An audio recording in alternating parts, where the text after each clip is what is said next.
अभी भोगों के आनंद में ही फंसे हो तो परमात्मा आनंद का तुम भाव ही क्या जानोगे। तुम्हें लगेगा केवल ये बातें बनाई जा रही, नहीं भाई, सच्ची। अगर ये अनुभव में ना आता तो हम भी आपको पक्का, हमारा स्वभाव ऐसा था, पक्षपात का स्वभाव नहीं था, हम स्पष्ट आपको कह देते था, इसलिए बोले कि अब है, अब पक्षपात का है, अब आप कुछ भी बोलो तुम्हारी बात नहीं मानेंगे, हम जय लाडली जू की ही कहेंगे, क्योंकि अब समझ में आ रहा है अब पक्षपात। पहले ऐसा स्वभाव था। शास्त्र की एक एक बात सत्य है। आप मान लीजिए हम कोई कि हम बाबा जी हैं, संत हैं, इसलिए शास्त्र के सपोर्ट में बोल रहे हैं, स्वभाव नहीं है। एक एक बात का साक्षात्कार होता है, अनुभव होता है। एक एक शब्द ये ब्रह्म प्राप्त महापुरुषों ने लिखे हैं या स्वयं भगवान बोल रहे हैं। अब इन शब्दों का साक्षात्कार करने के लिए उपासना चाहिए। आप वासना में फंसे हुए बुद्धि के द्वारा इनको जान, ये बुद्धि से अतीत वाक्य हैं, शब्द हैं, ये ब्रह्ममय हैं।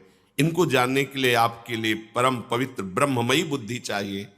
तभी तो बड़े बड़े महापुरुष भी आचार्य गुरु और प्रभु से मांगते हैं कि मेरी बुद्धि में प्रकाश कीजिए, देव कृपा करी बुद्धि प्रकाश, तब जस बरनो हरिवंश विलास।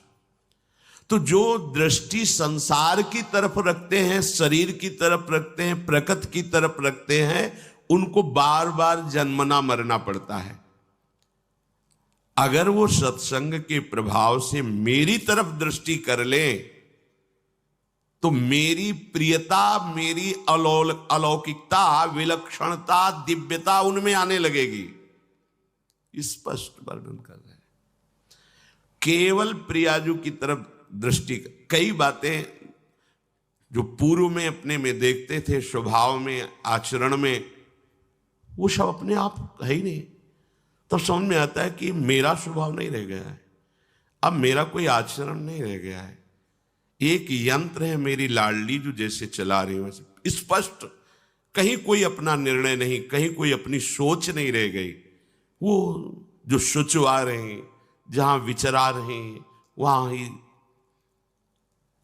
जब तक प्रकृति की तरफ दृष्टि है तो प्रियता प्रकृति रचित पदार्थों से, व्यक्तियों से, घटना से, परिस्थिति से होगी। और जब आपकी दृष्टि प्रियाजू की तरफ होगी, प्रभु की तरफ, तो प्रियता के